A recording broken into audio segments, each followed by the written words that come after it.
we have genomes piling up in the databases as we've sequenced more and more different organisms. I'm interested in going the reverse. Like right now, we take an organism, we pull out its genome, we end up with a file in the computer. I'm really interested in taking that file in the computer, printing the genome and booting it up and going back to the organism. Hey, Erum, how are you today? I'm doing well. The world's ending, but it's okay. Why don't we describe what that means to our listeners? I think our listeners in New York know if they hear this week. But for us in New York City, it's very new to experience smog from wildfires. I have experienced it when I was living in Kuala Lumpur, which is in the Klang Valley of Malaysia. And it's near Indonesia, where there has been wildfires regularly. So they regularly experience the ash and smoke settling in the valley. And everyone has like particulate masks, but there's a whole protocol of staying indoors. I don't want to say a normal way of life, but it happens. And then as soon as the wind gushes through the valley, it clears it out. And I experienced this when I was in Beijing a couple of times. And I know our friends in California have experienced this, especially in SF. Didn't this happen in SF like 2 years ago? Yeah. So just to do a step back, our friends in New York City will know what's going on. There are wildfires happening in Canada, 400 miles north of Quebec. And given the way the wind has shifted, the East Coast is experiencing kind of orange sky and particulate matter from those wildfires. And I think it's the first time it's ever happened. California has experienced this many times. And actually this year is predicted to be particularly difficult for California because they had so much rain. And when it rains, you get a lot of brush. And that brush is beautiful. I experienced it a couple of weeks ago. But then the brush dries during the summer, and all it takes is a spark to set the world on fire. And it is an unfortunate reality of climate change. So yeah, we are living through orange sky, wear masks when you're outside, and it's supposed to last for another day or two. So schools have stopped all sorts of activities. The city has recommended you don't do anything physical outside. I definitely felt it the first day. I was riding my bike home from the office, and I was like, wow, I don't feel so good. And it was because I'd been breathing all of this. So you've experienced it in multiple places. This is the first time I've ever experienced it, and it's kind of gnarly. Yeah, when it first happened, I didn't know there was Canadian wildfires. Like it just was living life, and I was picking up my 2-year-old from daycare, and we were at the playground. And I did notice like the color of the sun was a little bit redder than usual. And I'm like, this is interesting. And then I started smelling a little bit of the smoke, and then I saw a little bit of like ash. And at first my thought is there must be a really bad fire around here. So then we went to a rooftop, and I didn't really see any fires, but I did see the New York skyline because you can see it from our rooftop. And I was like, wow, something else is up. So then I was like, let me look at the news. And then I saw it, the Canadian wildfires, and I was like, okay, all right, this is happening. It is. Some of the pictures online are stunning in how obscuring, if I can say it that way, how the smoke has obscured things that we just take for granted. You sent me a video from a friend who's looking out at the Empire State Building, and you can barely see it. There's some photos on Twitter that I've seen that show the George Washington Bridge. You can't see from one side to the other. Yesterday, I got on the subway. I felt like the tunnels were smoky even. So it's pervasive. It's definitely a sign that the climate crisis is here. And I say it all the time. We need lots of solutions, and we need them now. And we need to be able to implement them as quickly as possible. I personally think this is a perfect segue into the interview. Explain why you think it's a perfect segue to the interview. So today we're interviewing Andrew Hessel. Andrew is a longtime friend. He's a synthetic biology thinker. He used to work at Autodesk. He was also one of the first people I met when I started attending SymBioBeta back in the mid 2010s. And Andrew is someone who we featured in What's Your Bio Strategy. He thinks very large and creatively about the applications of synthetic biology. He is one of the founders of GP Write, which stands for Genome Project Write, which is the idea of being able to print all of the genes, that is, all the instructions for a microbe, being able to print them digitally before you actually print them physically. And so there is this project. It's a global consortia of companies, of academic labs and companies that are working on this, because the idea is, instead of having to go out into nature to read and borrow genomes, if you're able to do them from scratch, you really have a lot more control over the organism that you're creating. And Andrew's going to give us some background on GP Write, and then he'll tell us about what he's working on. And in addition, Andrew is one of the co-authors of one of your favorite books. Actually, it's one of my favorite books too, of the Genesis machine. I love that book. It was the first book you recommended for me to read when I came back to the dark side or the light side, which is the biotech side, because you're telling me about all the companies that you were working with that I'm like, oh, it's so fascinating. And he's like, you should read Genesis Machine. And after I read that, my mind was blown away. They do a good job of talking about a lot of what we talk about here on the podcast, but we like to say that we're very visionary. We think about the future. We try to paint a picture, but they do a good job. So if you like reading and being in your own head, it's a great read. It was my gateway book back into the industry. And they cross all sorts of different industries. They start off talking about their struggles with conceiving. They have their own separate struggles, Amy and Andrew. And it was just fascinating to learn about what's possible. We do talk to Andrew about human health in general. So I'm excited for everyone to hear our interview with Andrew Hessel, and we can talk about what he actually says, because some of it's, I think, bizarre concepts, but they will be our reality. So stay tuned for our post commentary because it's going to be wild. All right, with that, let's start the interview. Welcome to the podcast, Andrew Hessel, your longtime friend. I really appreciate you joining us. Before we started recording, we were talking about cloning or sequencing all celebrities. And I was about to make the comment that there is a Brandon Cronenberg. He's David Cronenberg's son. He did a movie a few years ago called Antiviral, where the premise is that people sell the illnesses that celebrities have. So you want to know if Rihanna's sick? I've got a tissue that she blew her nose into, and you can get sick off of whatever made her sick. It's like those lollipop parties for measles and stuff like that. Yeah, You have, exactly. Have your favorite celebrity's illness of the week. Exactly. Erum, why don't you start things off today? I feel like I've already dropped a bomb. Yeah, sure. Well, Andrew, thanks again for being on a podcast. You have such an impressive background. You are part of this flourishing of synthetic biology, but let's go back and talk about what was that initial spark that made you interested in biology? Oh, yeah, it goes back a long way. I'm getting old, but there was a very clear shift for me. I was always a geek. I loved everything mechanical, electrical, computational. I was an early adopter in all these things, bought my first car and was pulling engines when I was like 12 years old. Those How Things Work books were my absolute favorites. I woke up one day and I just had this epiphany that biology was really a technology, and it was the most important one because no one really knew how it worked. So it was mysterious. It still got attributed to the gods. My mother was a Christian and just really kind of looked at everything living as being made by God. My teen years, I just thought that just is too enticing, too big a carrot not to chase down. And so I switched all my programs after that into life science. And some people, when they go into life science, think, oh, I'm going to become a doctor and work on people and help people that way. And I was completely the opposite. I wanted to get right down into the guts of things and understand how they work. So I studied cell, molecular, microbial biology, and genetics. I still love that space because even though we know how all the components and how they fit together, there's still kind of this mysteriousness of biology. How do all the pieces come together to make a living machine? Andrew, we've known each other for probably like 8 or so years. And 5 years ago or 6 years ago, John Cumbers and I interviewed you for What's Your Bio Strategy? And I feel like a lot has happened in the last 5 years. You, in particular, were involved in the GP Write, or starting GP Write, which is the writing of genomes. But what are some of the highlights for you, besides the pandemic, that have happened over the last 5 years? Yeah, so the last 5 years, man, that's the Genome Project Write is still a very big part of my focus. Again, like many of the things I do, I live a few minutes in the future. I've always described it that way. The Genome Project is still early. When we booted up that particular project in 2016, the only genomes that were really accessible for writing were viral genomes, and a lot of people stay away from those.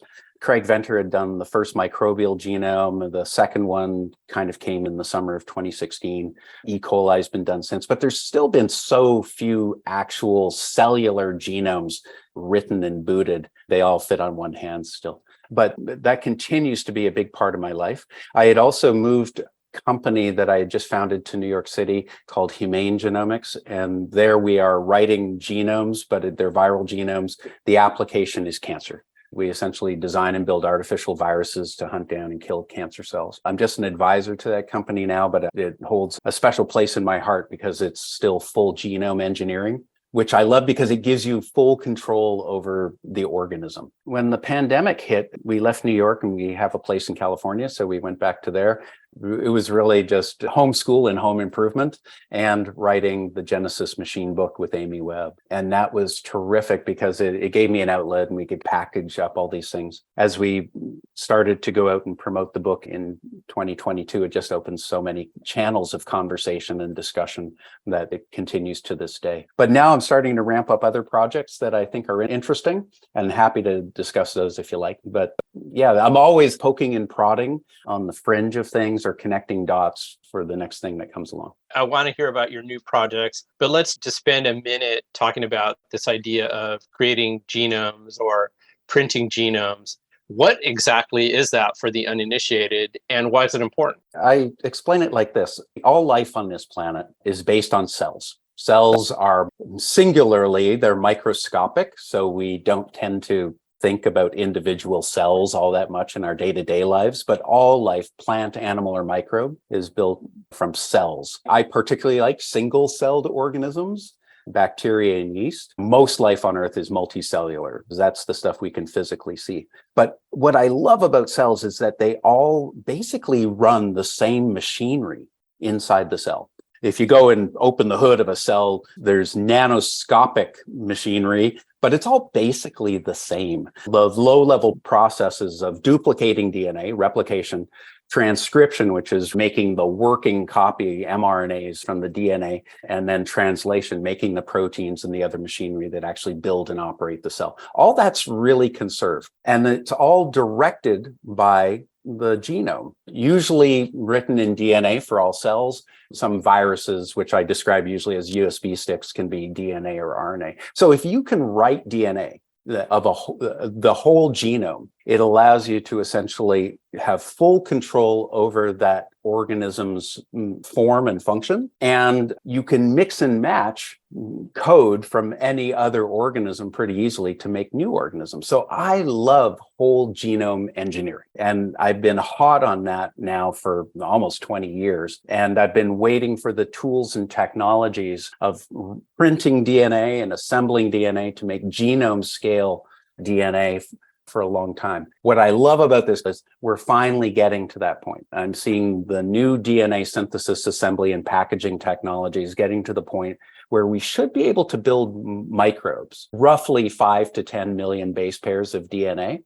And that is, to me, the biggest change in microbiology and cell biology pretty much ever. So there's a lot of change coming up in this decade. Let's just call it that. Have you printed any genomes recently? I printed viral genomes because those are the ones that are accessible.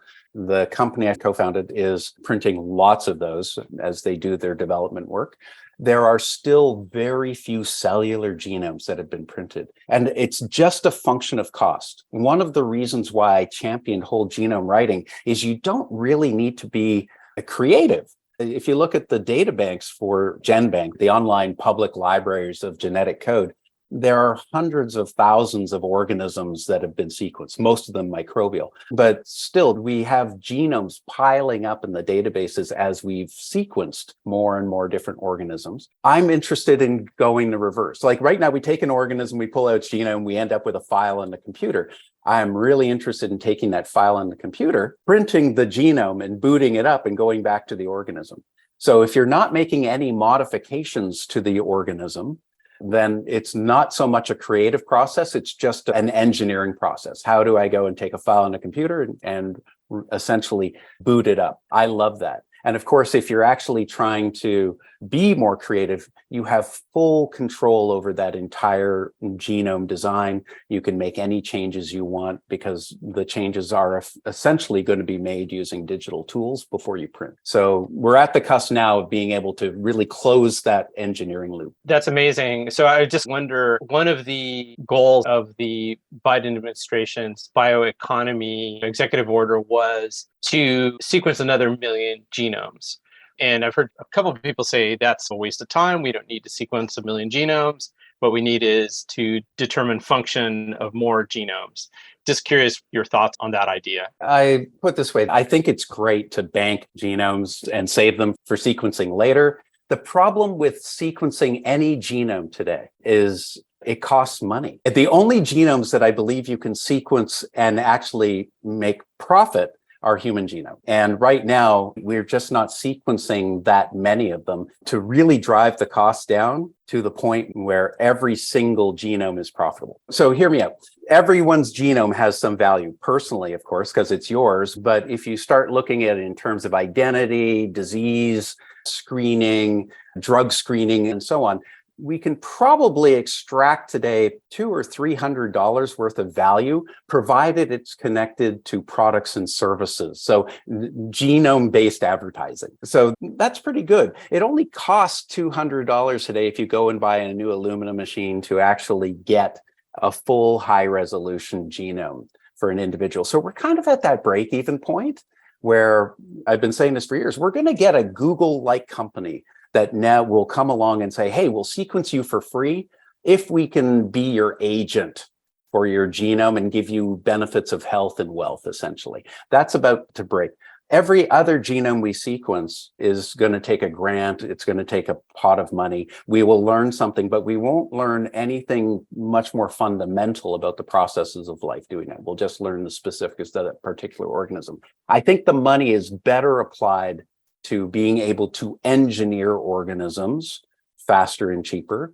The cost of writing DNA is many orders of magnitude more expensive than reading DNA still. And we still need to learn how to package it and boot it up and grow the organisms at scale if we want to do biomanufacturing. I think that's a better place to invest. Yeah, to go back to the human genome, there's a lot of companies like 23andMe that are sequencing your genome. But one of the things actually, and during Amy Webb's webinar that I was on today, she was talking about speaking with bankers and talking about DNA being an asset class. In that same token, she was talking about putting their DNA into an NFT and making a piece of artwork. So then I asked her a question about if you can put your DNA onto the blockchain and make it available for, say, pharmaceutical companies to use in their research, does the value go back to the individual if they were to purchase it? And then at the same time, what are these bankers thinking of as DNA as an asset class if they're talking about human genomes, other people profiting off of the DNA rather than you as an individual? So you raise a really good point. So what we've seen is a next generation DNA sequencing company. These started to appear probably 6 or 7 years ago, following on the new ideas that came out of blockchains. And where it's shifting is people are recognizing, these companies are recognizing the genome is your asset. And so, yeah, if we sequence you now and put it on a blockchain, we essentially register as an NFT. Now that can be an asset that can be managed. You can decide how you want to share that information, what type of compensation you want from that information. Some people will just happily share it with researchers, but if they share with a drug company, they may want a little fraction of the profit of any drugs being made from that.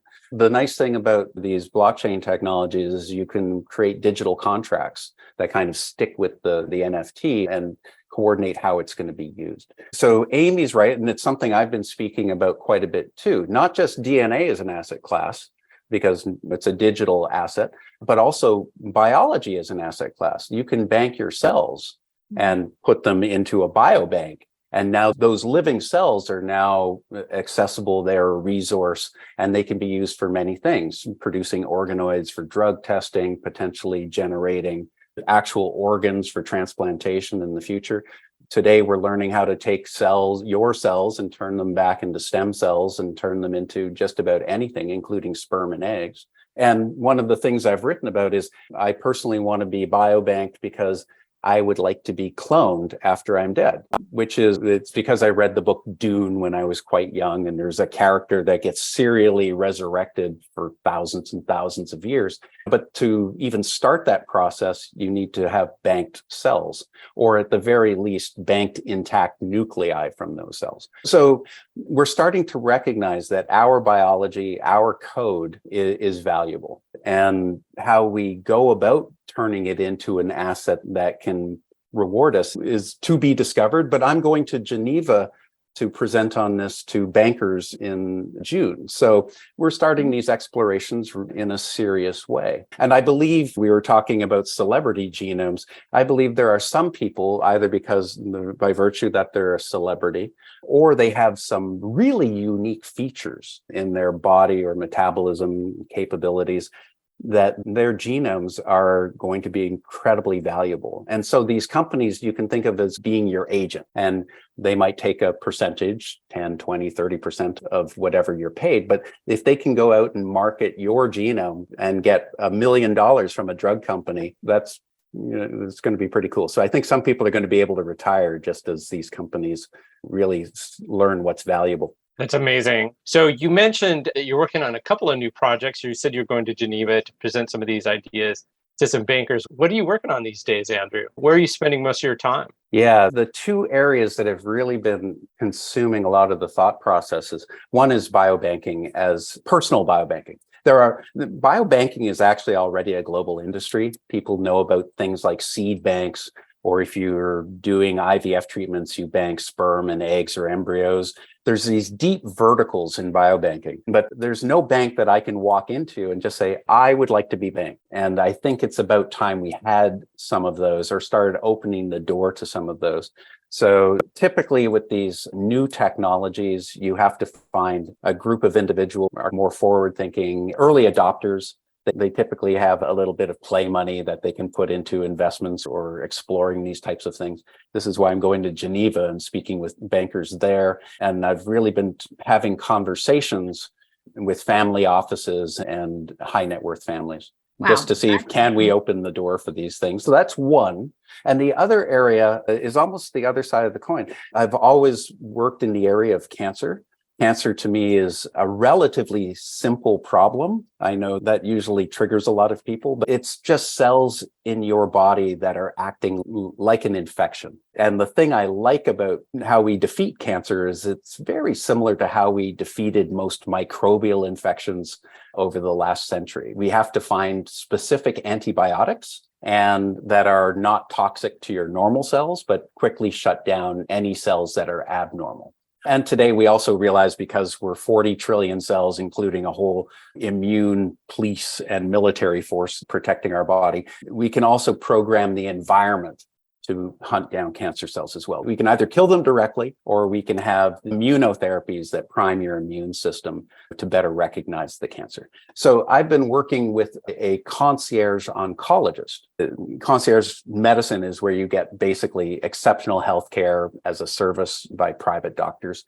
This particular gentleman is specialized in cancer, and we've become fairly close over the last few years. And what we recognize is we need to have two things. Better diagnostics, of course, that's coming. But if you find cancer early, yes, you can treat it, but it might not even be making you sick yet.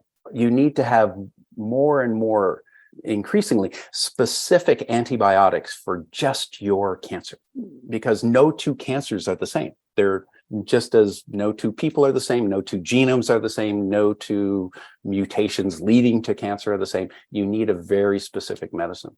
So we've been exploring, how do we go and really provide people more options for very specific medicines for their cancer? And one of the approaches that I think is becoming most exciting is to turn it almost into a challenge, like a competition. So you look at some of these multiplayer games that are popular today, Fortnite, Call of Duty.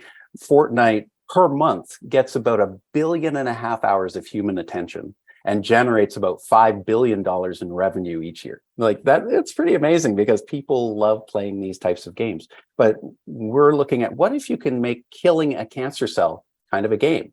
starting off in the lab. That's the amateur or junior league, and just use whatever methodologies you like, but it turns into a very easy to evaluate game type play where you either kill the cell or you don't. There's either collateral damage or there's not. Now, all these metrics can be done very easily. Think of a petri dish like a stadium. But in the professional leagues of something like that, you could actually be producing therapies to treat individuals that have run out of other options. So we're looking at how can we make essentially a biological league for this type of therapeutic development, keep it very open and very transparent, and essentially use many of the same tools that we were talking about earlier, the NFT, the whole decentralized science movement as the foundation for that. So it's all very open. The participants doing this work are very open. All the gameplay is very open and transparent. But at the end of the day, you build up knowledge, skills, expertise, teams that become more and more effective at building very specific bespoke cancer medicines. Those are two very ambitious projects. So congratulations for working on them. Those are very interesting.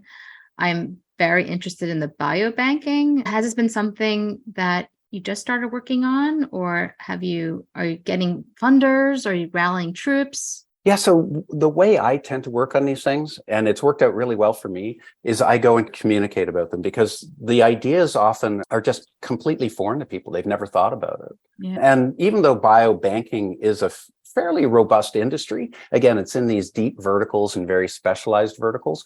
And so trying to make it more understandable and accessible to the average person really involves having a lot of conversations. And again, just letting it kind of bubble and simmer for a while in people's brains. The reason why I was speaking with my own agent about we should work with a group like William Morris Agency that has many of these big celebrities is if you can get one of the big celebrities to bank their cells and or their DNA, or a group of them, then it turns into a story that when it's told will hit billions of people, because they're just amazing amplifiers of ideas through their particular mediums. So it starts with an idea. It's like growing a seed. Yeah. You plant it, you got a little sprout, and most of the time it dies. If you take care of it, it grows. And sometimes it becomes an entire forest, like the bamboo forest behind you in this. The cancer one is one that I've been trying to unlock for a long time. I've been a big champion of open source biotech. And the real key to open source biotech, in my opinion, is to build therapeutics for just one person. It's really, really easy to make a lot of drugs today, particularly because synthetic biology makes biology easy to program. The hard and expensive and slow part is going through regulatory processes, because most companies are going to sell their drug to as many people as possible for the highest price possible. And that typically requires a regulatory body like the FDA to make sure that it's not snake oil, that it's effective, that it's safe, that it does what you're promoting it as, et cetera. But if you're making N of 1 medicines, as you would for cancer, it's really about building processes. And I love open processes where people can contribute no matter what their background is. And there's so many entry points. And the goal is to make that process faster, better, cheaper. So what would the regulatory process look like when you're doing N of 1 drug? How do you test them on yourself? So when you're making an N of 1 drug, even though you can do things like computer simulations, laboratory examinations, even in some cases, veterinary studies that are very similar, at the end of the day, you're going to be a clinical trial of one. So you can never, like anything, you can never eliminate all the risk, but you do your best to minimize the risks and maximize the benefit. And at the end of the day, for these bespoke medicines, it will come down to the individual and their family and other advisors that ultimately allow them to go ahead. So I believe that for these bespoke medicines, they should never cost you money. If you choose to take one of these bespoke medicines, you're actually doing the entire community a favor. And at the end of the day, you have to find some other way to sustain that drug development process. This is why I get excited about the gaming league, because if you look at the sports world or the Formula One world, it's supported by a number of revenue streams today that include sponsorships and ticket sales or whatever. But I love that model. So I think we're getting closer and closer to that, at least for cancer and possibly for other rare diseases as we move forward. Yeah, it sounds like the N of one therapy maybe has been done or is ripe to be done in the rare disease world, Yep. especially for children. Yes. So the FDA has become much more open-minded about these experimental N of one therapies where there's no other option. So with kids with rare diseases, there's been more and more examples of that. And typically the funds are raised by the parents or a community of parents dealing with the same disease, sometimes foundations. The FDA's got a fairly clear path for that now. And in the case of cancer, if you've exhausted your conventional therapeutic approaches, there's an approach, the pipeline will apply there for these enhanced access programs. But at the end of the day, I'm not too worried about it. I've never been worried about it because at the end of the day, it's going to take the individual to decide. And if obviously you want transparency, you want very clear data, it has to be understandable to the individual. But it's the FDA's reach really isn't global. So at the end of the day, because you're dealing with one person and one medicine and their choice to essentially self-experiment in a clinical trial, it's reasonably easy to just move forward just by moving to another location, for example. You know, when we think about biotech writ large or SymBio writ large, where do you think the biggest innovations are happening? We've talked about printing genomes. What else has got you excited? Right now, there's never been a better time to be a protein engineer and a metabolic engineer. And that's just because you recall that Google DeepMind essentially solved the structure of every protein. A number of other groups have made similar algorithms now. So essentially, with proteins form as function, that problem has been solved computationally, and that's massive. But now we're seeing the next generation of that, where these AI tools are now being applied to bespoke engineering of proteins or metabolisms. Wow, the combination of AI design tools,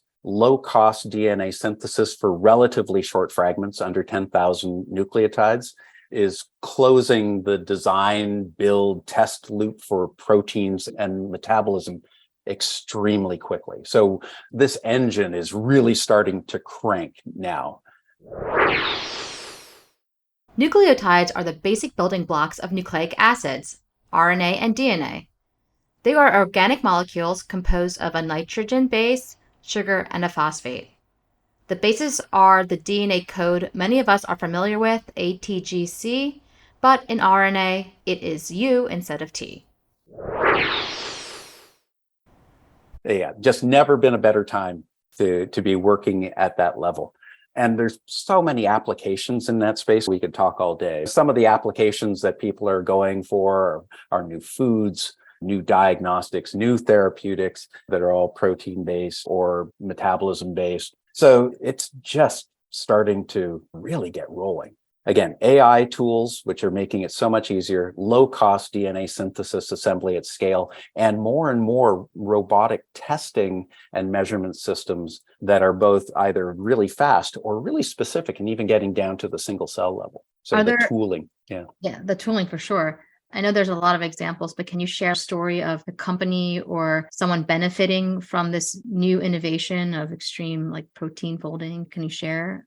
Right now, they're all making their proteins. Most of them haven't reached market yet. The most exciting layer in terms of the business of biotech is in the tool layer right now. But so I don't have a full end-to-end story at this point. There's probably a few out there, but that's not generally where I focus. I'm still trying to go and build whole genomes. And I love hanging out with the companies building the next generation synthesis and assembly techs that should drive the cost down by several orders of magnitude. And just so you know, I use E. coli as my waypoint for this. Right now, if I go the American Type Culture Collection, one of the best known biobanks out there, and I order an E. coli K12, it's something like $400 to get that sample sent to me. And that's a verified E. coli from their stocks. When we can synthesize and boot up E. coli using an NFT'd E. coli genome for about that price, maybe double that price, because now you have full digital control over that genome, like, again, microbiology changes forever. So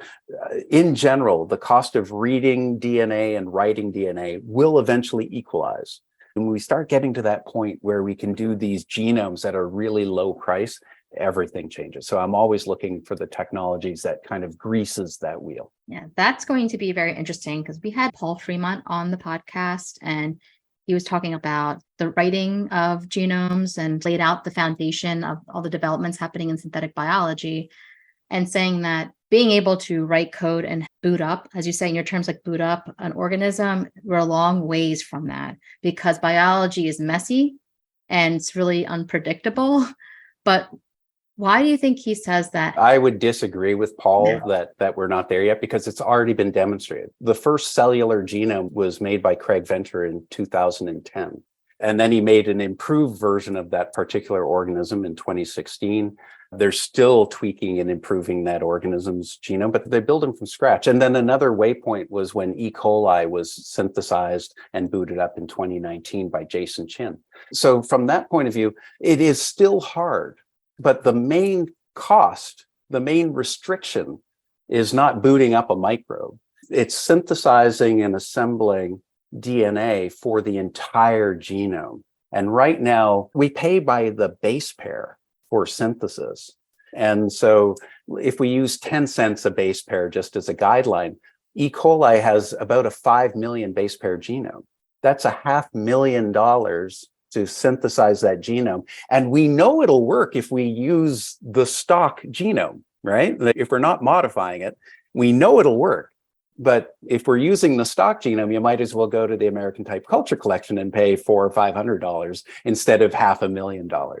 But this is where I say, when you can now synthesize that E. coli genome and boot up that organism, because now you've made essentially a digital organism, print on demand, and it costs you about the same as getting it from a biobank, no one will ever use the biobank again. They'll just print the organism on demand. And of course, they'll start to tweak it. So if it's an NFT genome, you'll take a copy of that NFT, you'll start to make adjustments to it, now making new organisms, which will create a revenue flow, small back to the original designer of the first organism.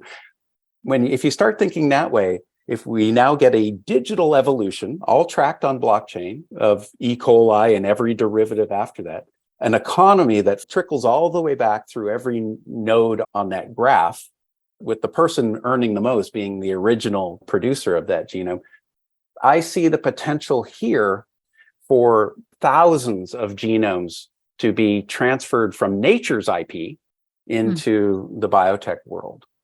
Without making any modifications at all, just figuring out how do I make that E. coli or salmonella or mycoplasma or pseudomonas, whatever your particular organism is, and NFTing it and getting it to boot up. Like that to me is, again, why I think we're at the biggest transition point for microbiology ever, because we're going to go from organisms that you have to have in a biobank to print on demand organisms that are also easy to make derivatives of. You're a big open source fan, which we are as well. So we've got the BioBricks project. And I think on the open source side, I think of Linux, and you've got like several companies that have turned into billion-dollar companies just by curating Linux. So I'm thinking of Red Hat, for example. Is there a place for a Red Hat type of company to serve as the intermediary in biotech to guarantee that whatever the open source NFT you're purchasing has been vetted and actually works the way that it says it's supposed to? Oh, yeah, absolutely. So actually, besides this digital economy, where essentially the code is a source of revenue, it's an asset. But besides that digital code base that is now all NFT'd and has smart contracts and royalty rules, you will also get service industries like the foundries, like Paul Fremont's foundries, that will actually do the print of the genome, the boot up of the organism, and of course, any test and measurement that you may require on that organism. Because no one's going to keep building stock organisms, let's face it. Once the first E. coli stock version is booted up, someone's going to recode it. Oh, let's get rid of this amino acid. Let's reassign that codon to something else. They're going to start taking out chunks of metabolism or adding chunks of metabolism so that it'll do different things and produce different products. It's not going to be static. But the nice thing is, once we have that digital backbone supporting this type of engineering, you get a full evolutionary history that's been recorded in real time. And you don't need a lab to do this work. It'll be done by robotic foundries with really great record keeping. The thing is, Paul's the ringleader of these academic foundries, but those aren't really widely available. The Ginkgos, the Asimovs, the Dulixes, these commercial foundries are the ones that really stand to benefit as this new code base and capability comes online. Yeah, I had done an interview with Ari Littman before we started the podcast where he talked about Lab DAO, where their theory is that there's a lot of lab infrastructure that goes underutilized and that you can build this NFT layer or decentralized science layer. And the value would most accrue to the people who just focus on marketing their services or making their services available through the DAO versus other ways of making that service available. And now I know I've lost a listener, so I'm going to have to describe what a DAO is, and I'll do that in our definitions. DAO stands for Decentralized Autonomous Organization. It's an emerging legal structure for an entity that has no central governing body and whose members share a common goal to act in the best interest of the entity. Members of DAOs often buy their way in, most of the time purchasing a governance token specifically for the DAO that gives them the ability to vote on decisions that are made around how to spend and manage the money that's pooled. They are built on a blockchain using smart contracts, which are digital agreements. DAOs can be made up of people from all around the world, and they have a completely flat hierarchy. Types of DAOs include Lab DAO, which is a research organization designed to unlock progress in computational life sciences. Hair DAO, which is advancing R&D for hair loss treatments. And DB DAO, which helps you set up your DAO to organize your community's data, which is what Hair DAO uses. And special shout out to our friend Michael Fisher, who is a founder of DB DAO and runs DSci NYC, aka Decentralized Science NYC. More about that in our show notes. So I've been a real champion of these foundries over the years and of open source. But one of the groups that really caught my attention quite a while back was a group, at the time it was called Assay Depot. Today it's called scientist.com. And it is a contract research organization. And now they have contract research and development organizations that do very similar things. So you can work with these foundries or these services that kind of aggregate capacity and capabilities from different labs around the world. The thing that's tricky about these types of organizations is if they're not centralized, if they're not robotic, if there's too many hands touching the process and there's too much shipping between organizations, there's the potential for all sorts of errors, mix-ups, contamination, etc. I'm really a big fan of these robotics organizations. And the company that I worked with when I was at Autodesk was called Transcriptic. Now it's been absorbed and it's known as Stratios, but they have robotic laboratories beginning to end, both for biotech and for chemistry. Oh, wow. That's really cool. Are they using it in this CRO type of manner? Or which companies are using it? Or is it more? No, they work with fairly large organizations. Now, academic scientists typically have their own lab, their own students, their own internal programs, and maybe core services in their facilities and universities. They don't usually use a lot of contract services except for things like DNA synthesis. That's not really worthwhile doing in-house. Even a lot of DNA sequencing is done in-house now. And I'm being generalized, and there's always exceptions to the rule. But what I'm excited about is as biology continues to digitize, I think we're going to see complete R&D programs just done using these digital architectures. And there's already examples of that starting to show up. There was a company, Wuxi, that basically has a whole contract research and development organization that's all as a service. And I was just listening to the CEO speak last week when I was in Scotland, and he was outlining just really how groups are doing their entire drug development programs using their services and even bringing products to market, which is incredible. And they were outlining how their revenue streams work for doing that. And it's extremely cost effective. So more and more groups are going to have the capabilities of big pharma companies, for example, or big R&D shops. And yet they might be working from a Starbucks. Yeah, I'm waiting to see when there's a WeWork type of laboratory space where people who are creative, who are thinkers, who start accumulating their own knowledge and not going to a traditional Ivy League school, have that education, can just go and start making things. Hopefully we all inspire people to do that. I know there's also risk of creating negative biological products. That's another podcast. Well, no, you raise a good point. And there have been community labs for a while. They started in the Bay Area with GenSpace in New York and BioCurious on the West Coast and Counterculture Labs in Oakland. And there's many of those that are popping up. But it's like any other shared facility. Yeah. Everyone has to work together. Now, it's fine if you're a WeWork and all you're doing is using a desk. But even then, some people don't clear the desk of the garbage and there's food crumbs and what you have to. But when it's in a laboratory environment, one bad pipette into your enzyme and now it's contaminated. This is why I've supported the robotic foundries, where you don't need to be at the physical facility and the facility is run by professionals with all the quality controls and checks. I believe that's more of the future of this type of digital engineering.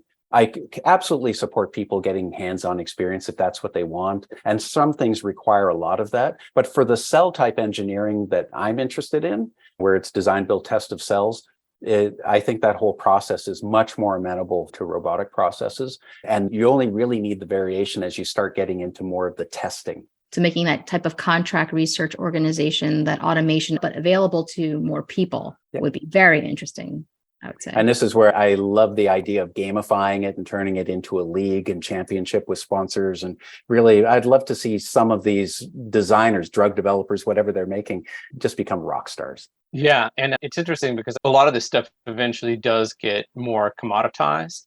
And so as the services become more commoditized, the cell engineering services become more commoditized, then really the people who know how to think creatively about working with cells and what they could potentially do, the value accrues to them. Yep, I agree. So, Andrew, we have a very interesting question for you. As you know, the Biden Bioeconomy Initiative, they are providing $2 billion to grow the bioeconomy, not just to one person, but for their own initiatives that they're going to vet. But if we were to give you $2 billion to invest in the growth of the bioeconomy, where would you invest it? It would mainly, as we've already talked about, I'd invest it more in the synthesis side. So definitely the tool side, the software side. And most of that's going to be AI design tools. It's going to be in improving DNA synthesis and assembly by several orders of magnitude. I think we need about 3 orders of magnitude now to make it worthwhile for microbial engineering. And that's completely achievable. There's already several technologies on deck that look like they're going to be able to do that. And I'd start ramping up these foundries and manufacturing facilities so that you can actually go all the way through test in the lab to starting to scale up the product and manufacturing. I think all of that's really important. And it'll probably take, if you're going to do this and really generate national capacity, it'll probably take about a $2 billion investment to get all those pieces really working well and playing together well. Because even just setting up one robotic laboratory that can work at scale could be up to a $50 million investment, I'm sure. But that's where I'd love to see the investment go in. Yeah, And right, given we've known each other for a while, you mentioned Stradio as a company that people can use as a resource. But I'm curious, are there companies that cross your path and you're like, I really like what they're doing? What are some of the companies that you look at and you go, this is the direction we should be heading? Yeah. So I love anyone that's writing DNA. I'll just say that across the board. And there's more and more companies that are doing that.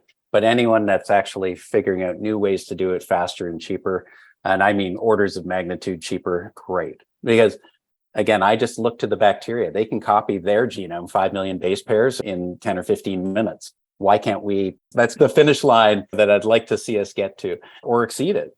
So any company that does DNA, I'm a real big fan of all the foundries. Many of them today, like Ginkgo, have foundries. They're using it for supporting their own internal work, but also making them more and more available to outside groups. And they're using joint ventures as the way they are doing their partnerships for the most part. But I love that they're making their foundries more accessible. Asimov is another group that's doing that. Dulix in Italy are all creating these services that just make it so much more accessible than they were even a decade ago. And I like groups that bring people together. One of my favorite companies is SynBioBeta. John Cumbers and the team pull together the entire industry for a few days to share knowledge and what's going on. I think it's such an important role. And then there's just a handful of other companies where I just know the people and I love what they're working on. And I want to say the application that's going to touch most people over the decade or two moving forward, we write about it a bit in the book, but it's food. Because foods are just fun and we eat multiple times a day. We're not all sick and dying. We don't all need medicine, but we all need to eat. And so I think it's just a great area where SynBio will touch a lot of folks. And that for me also crosses over into the world of aerospace, because I went to go watch the SpaceX Starship launch in Texas last month. And I got to say that it just takes your breath away to see what is a 40-story building take off and fly supersonic. And with a little bit more development, I'm pretty sure we'll reach orbit and be fully reusable. That means that aerospace is really going to allow us to go into the most extreme environment we know about, space, and start to build structures there and really start growing our presence there, which means we have to rethink all the technologies we have, because you can't bring chickens up to space, you can't bring cows, but you do have to have clean water, you have to be able to recycle atmosphere, you have to be able to recycle waste, and you want to be able to grow food and other things. So I think it's going to lead to a whole bunch of new sustainability technologies. And we cover some of that in one of the book chapters as well. The idea of food, aerospace, and big health challenges, cancer, longevity, et cetera. Really exciting times. Yeah, that is really exciting times. The book was The Genesis Machine, the book that you wrote with Amy Webb, was the book that really got me very excited in all those industries to see what's happening, especially in the food sector. There's a chapter in the book where you imagine the future of restaurants and the types of foods that are going to be created, and having a bioreactor in the back that's printing out food or meats. I thought that was very fascinating. And meats from like other animals and different flavor profiles. And now that Karl and I work in the space more on the day-to-day, we see companies that are making alternative protein bioreactors and companies that are making alternative proteins and different types of proteins. And I was like, this is what they talked about in the Genesis Machine. And I love those particular scenarios because they're playful, they're fun. Yeah. They're not meant to be scientifically accurate or highly referenced. They're meant to just really get people thinking about possible futures. Yeah. And yeah. Yeah, we need the opposite of Black Mirror to highlight the positive benefits of all of these technologies, because it's easy to look at them and spin those kind of Black Mirror as dark stories, but we need more of the positive ones, because we just need people to get more excited about this. And I was going to cite that chapter as well, because that is one of my favorite chapters in the book. Andrew, we ask everybody that comes on the podcast if you have a favorite business or biotech book, movie, show that you'd recommend to the audience. Is there anything that you would recommend that we check out? Besides your own book? That's not fair. No, I'm not going to say my own book, but yes, you should absolutely buy the book before it gets stale. And we recommend it. Highly. And again, I think genome engineering is just getting started, and that's going to be really fun. But the show that's captivating me right now that I think everyone should check out is Silo, which is on Apple TV. I met the author of the book that it's based on. The book that it's based on is called Wool. He was self-publishing the book. It really took off. Andy Weir, the Martian type success story. They've done a remarkable job really bringing that story to life. I find it interesting because part of what I've come to believe is for SynBio to really thrive, like computing, I think we have to create a firewall between the things that we engineer and the things that are natural. And because we've been having conversations and arguments for decades about, for example, genetically modified crops going into the ground, and how does that affect insects, and how does, what happens with the pollen and all this just these types of conversations. And I don't think we're ever going to resolve them, because people love the natural world. And I believe they will love many engineered organisms as well, but I don't think they should mix. And I think we'll just save so much trouble if we just separate those worlds as much as possible today. And now, if you're engineering organisms for space, that's no big deal.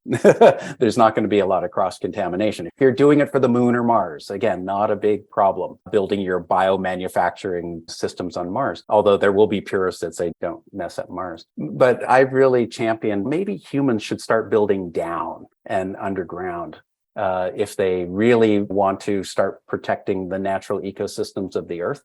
There's so many benefits to building down that I think have not been really highly explored yet. So I've got a whole other presentation that I do for people that are curious about that. But what I love about Silo is it's actually a vision of people living underground. You don't know why they're underground. They've lost that knowledge, but their society underground is really interesting. And I won't say it's as bright and airy as I would like underground to be, but it's still a pretty fascinating story. So maybe we'll get more people interested in building down. Yeah, I mean, that's one of the ideas about Mars, right? To build underground. You have to, just for radiation protection, since you don't have an atmosphere. And also, I think it's just more interesting to tunnel underground from one place to the other. We're not going to be building roads on Mars, just build underground trains and hyperloops and other systems. Like, we're not going back to the polluting ways that we've used to get us here. We recognize today that we have to start cleaning up and we have to become more sustainable, even just to grow the global economy. Many of the sectors that are really big today, and I think it was IndieBio and Arvind Gupta a few years ago that wrote an essay, The $100 Trillion Opportunity for SynBio, and it's to replace kind of natural resources that we're using to sustain ourselves with what I like to call supernatural resources, engineered resources that now can be much more sustainable and clean and scalable. And I think we realize that we have to do that just if we're not going to crash our environment. And this is still the only planet we know of in the known universe that has life. We may find more, but they're just so far away that they're not really realistic. So we have to get better at taking care of Earth. And one of the ways that I think that we can do that is we humans need to firewall themselves from every other ecosystem. We build our own ecosystem. Let's build one that isn't going to be damaging. Yeah, we'll have to see what happens with wormhole technology, because that can make things a lot shorter distance for us to other planets.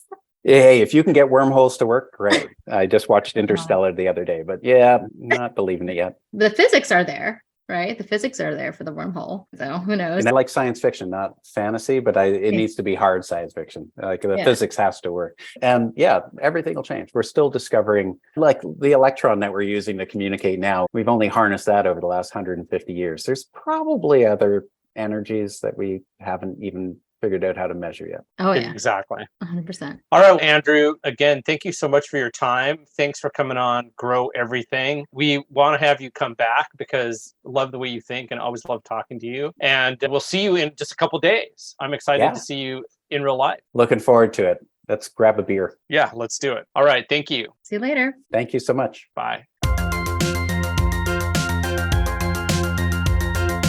Erum, what do you think of that interview? We know this guy is a genius. He has access to a lot of people, and he's been working in this industry for a while. So he's been accumulating all of this knowledge over time and seeing what opportunities are. When he talks about DNA synthesis, to me, DNA synthesis is life synthesis, like creating life from nothing. And just the idea of booting up an organism, but then booting up a human, it's just so bizarre to me. Although I did get those concepts from reading The Terraformers by Anna Lee Newitz, where the story is 50,000 years into the future, people are decanted from vats, they're grown in vats versus the traditional way of fertilizing females and then giving birth to them. So that's like a common way of life 50,000 years into the future in this story. But, if you can have more control and be able to create humans that live longer, should we do it? There's so many question marks. I don't want to take a stance because people are probably like, wait, what, just building humans from scratch? I know there's also some Matrix vibes in here, especially now that AI is in the mainstream. There's always that apocalyptic, but even though that sometimes when new technology arises, people do think of the apocalypse. Like I'm trying to think of, oh, wow, the printing press was made. Now everyone's going to be brainwashed. But like you and I always talk about, let's look at the positive sides of what these technologies can enable. And just the fact that DNA synthesis has come a long way and there are people working on it, I think is so fascinating. Yeah, it's worth making clear. It's not like you can print a bunch of DNA and suddenly you have a life form. You actually not yet. You actually need to have something that's alive before you can take that DNA and turn it into something else that's alive. It's like you need life to make life. You can't start from scratch. And maybe I'm wrong. Hey, listeners, if I'm wrong, just let me know, because I still think you need life to make life. And what DNA synthesis enables is to modify that life and reboot new forms of life or boot up new forms of life in a way that is much easier. I don't know, Karl, because the origin of life, like How did that start? Was it always two? What is that about? Something had to get started somehow. There's so many theories. We should get our friend Sam Levin from Melon Frost, because that's what he studied, I believe in Oxford, was the origin of life. Oh yeah, primordial soup stuff. I don't know. Primordial soup. Did it come from a rocket from another planet? And all of a sudden, here we are. Panspermia. That's that theory. Okay, but given what Andrew talked about, and given the reality that we're living right now with these wildfires, what are some ideas you have in terms of like how we can take the knowledge that Andrew has imparted on us to clean the air and solve some of these problems? All of that would be based on a biological solution to cleaning air, and that is pretty much our foundation. And the inner Kristen Ellis in me is thinking, oh my God, it's just trees, or like trees do clean air. But obviously, like in a situation that we're in right now where there's just so much smog, like how do you clean it quickly? Two things come to mind. One is some type of big windmill. I know that's not a biological solution, but just to blow the air away and let it be someone else's problem. Nice. You're on fire this morning. And another thing that came to mind is on one of the episodes of Unstable, they created like a super concentrated biomass that can suck so much carbon dioxide out of the air. Obviously, that's just a television show, but the concept of a very like concentrated plant that needs a lot of carbon dioxide and it can just suck it out of the air. I'm not sure how to apply it in a situation that we have here in New York City. I don't know if it's just planting it or placing these balls of biomass or plants in different locations to suck it out. But I think you need a quick solution because here it was like day 2 and the smog was like seeping through our windows because the windows aren't super weatherproofed. Eventually it starts smelling it and we went in and out a couple times. So, the air quality in our homes, I didn't have an air purifier, which I just ordered. So I ordered after the fact, but those are some solutions I'm throwing out there. Okay, so I'm going to riff on your solutions. I agree with you regarding trees, but trees are on fire right now. And I think the problem is that we've got places that are getting so dry and there's a water issue. So I want to plant more trees, but I also don't want to burn those trees. So we need to find out what the balance is between how do we prevent those forest fires, how to make sure those trees don't get over dry. And like I always think of like fog catchers, which is a non-biological solution, but I also know that we could engineer trees to maybe be more robust. When I was in California, I did this hike in Harmon Canyon in Ventura, and the trees, like the oak trees, are used to being burned. I mean, I think it's natural. And you could see like the parts of the trees that were black from the fires, but the rest of the tree had grown back. So these trees have already evolved for this solution. In terms of blowing the air away, I'm sorry, but that's not acceptable in my book. I know it's not in yours either. Maybe vacuuming it, I guess. Yeah, I think vacuuming is much better. And I think the solution there is to maybe run it through, there should be, as you say, some kind of fan or vacuum. But if we had the capacity, and I know there's companies doing this like LanzaTech, that smoke could be biomass for certain microorganisms that could turn it into useful products. It's much more circular and it's solving a couple problems at once. I like that idea. LanzaTech is a company that's based in Chicago, and they're the most successful of the companies that are doing carbon capture and creating products from the carbon they capture. Usually they put up a small facility next to a steel mill or like a big industrial plant, capture the carbon, and right now they've got deals with H&M, and they're producing a recyclable thread, nylon alternatives. Nylon is typically produced from oil. They have an Adidas jacket. We mentioned it in our last episode. You should get Michael or Jennifer or someone We're from trying. LanzaTech. We're trying. The whole process, I think people are like, how does that happen? So for them to talk about the process would be really interesting. Yeah, Kit McConnell, if you're listening, we're really looking forward to having someone from LanzaTech on the pod. Yes. Name drop. One thing I wanted to bring up, Andrew mentioned creating a firewall between the digital and physical worlds. And I don't know what he meant by that. Okay, and he talked about it a bit. Yeah, I actually think he meant more between the physical natural world and the bioengineered world. And so I might be wrong. Andrew, you can correct us. And the way I think about that is we should rewild the planet. There is a lot of talk about something like 70% of land that we use for agriculture is to support livestock. You took a picture from SymBioBeta of a great slide that shows how many animals there are in livestock compared to humans and compared to the natural animals that are on the planet. What is it, like 70% of the mammals on the planet are food animals that we grow? Yeah. Of all the mammals that are on our planet, like 60% are livestock, like 14% are humans, and there was like 4%. I'm probably getting the percentages wrong, but like a small percentage was just the wild animals like giraffes and mammals and rhinos.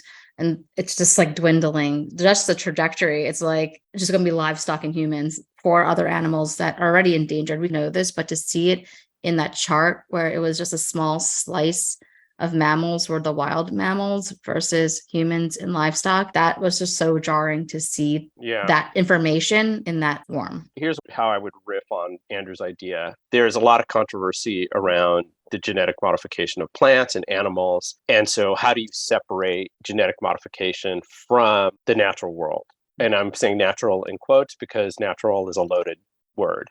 So if you can imagine that we move a good part of humanity underground, you should be able to have free reign when it comes to genetically modifying animals or plants, because you're going to be living in these contained environments, and there is less worry of releasing those organisms into the, again, natural world. So I think that's where he's going. Yeah. And I started watching Silo, which he mentioned in the interview, Silo on Apple TV, and it got a few episodes in. It is a bit on the darker side, as is mainly the case with sci-fi, and tends to be dark. You mentioned in the interview, we need the opposite of Black Mirror. That talks about all of the great things a lot of this technology will do. The new season of Black Mirror is coming out that has Salma Hayek in there. I'm excited to watch that, but I will also be thinking of the opposite side of the spectrum for each episode of what are the benefits of the technology they talk about. But in Silo, one of the things is that they never leave underground. So I would say the opposite to that is that you can leave the underground if we were to go down this route. It's just that there would be some type of protocol, just like in space, like you have to go through some type of vacuum sealed decontamination and then go outside, go hiking, spend all day, eat the natural foods up there. But then for work or like your day-to-day hustle and bustle, you go underground. So I think that's a nice non-apocalyptic dystopian future that we can consider, I think, speaking for all of humanity. Right. So anyway, Silo is a good one. Yes, it gets dark, but just look beyond that. It's interesting to see how they set up their society, what they have, what they don't have, and how they are making it work underground. I think that was just a fascinating part of the show. Yeah, I remember I had read that book. It's based on wool. Yeah. And I just remember one episode. I seem to remember the main character was law enforcement or a policeman or a sheriff. Yep. And they have to investigate, I don't know, a murder or some crime. Yes. And they're descending and they got to go down to the lowest levels. And it's just, and it's down to the bottom of the sea, as they say on SpongeBob. Aye, aye, Captain. I love SpongeBob. Yeah. But then it's also all the same things, like the higher upper crust live on the top, closer to the surface. And then for people that are slogging away every day, making things work, probably get lower paid jobs, maybe not looked upon as the most intellectual people live on towards the bottom of the silo. So it's even that like stratification of society is visually seen in the silo or represented in the silo. Anyway, we can talk more about the silo, and we should bring Andrew on after the season's over to dissect what happens and what is in the show, and to look at what society will look like if it was real. Maybe not all the drama with not knowing why they're underground. So minus the drama plus reality. All right, but wait, you had another show on Apple TV that you recommended to me that was about wine that sounded way more positive. Yes, and I finished that yesterday. It's called Drops of God. And there's a fascinating dramatic story about a father and a strange daughter and his student. Father dies, the daughter and student have to compete for the inheritance. and they have to identify wines just through their own education. But the daughter has like almost a deeper sense of understanding aromas, where they come from, where they're located, when and where. And so it's just really interesting to see how they can pinpoint flavor, which I think that this show would be great for our friends. We have a friend who is starting a company to create flavors in cultivated meat.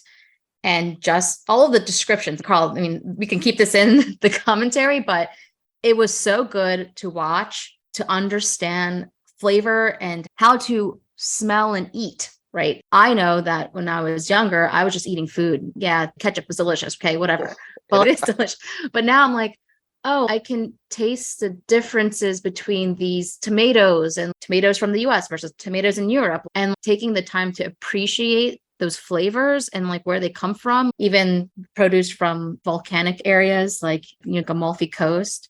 Those produce have a very distinct flavor profile because of the environment at which they're grown, versus perhaps produce that's grown in manufacturing, like monoculture environments, like in big ag, doesn't have those flavor profiles that are in our natural world that absorb the environment. So I recommend people watch that because it is a lot about biology. Drops of God on Apple TV.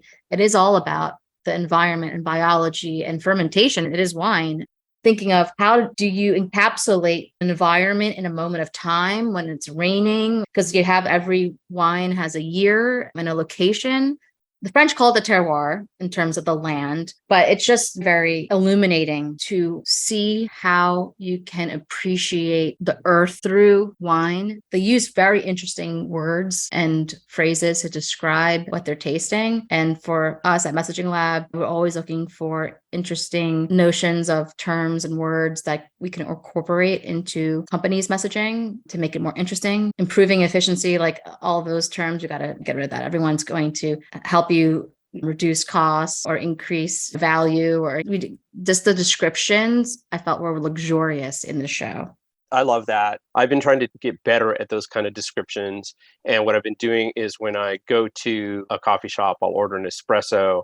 And before I drink it, I'll pull up, it's called the coffee flavor wheel, so that I can start to think about the way the coffee flavor wheel helps you identify what the flavors are. And there's an interactive version. So if you taste a coffee that is a little bit bitter, you can click on bitterness. It describes that.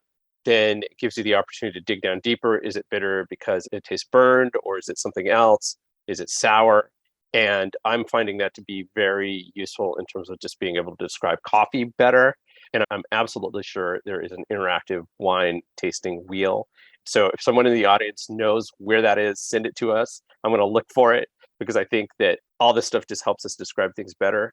And as we move into a world where everything is grown, we will be able to take the flavors from places that are unique and put them into our neighborhood bioreactor to create meat that tastes like that meat that you're talking about that comes from the Amalfi Coast, without having to ship it halfway around the world, which is not necessarily good for the environment. There is one thing I did want to mention, because we're talking about terms, and Andrew used a very interesting term to talk about engineered biology, and he used the word supernatural to describe engineered organisms. I wonder if that could work. I think not in the mainstream. It would have to be like a huge, long effort to try to co-opt that term, because right now it means ghosts and things of that nature.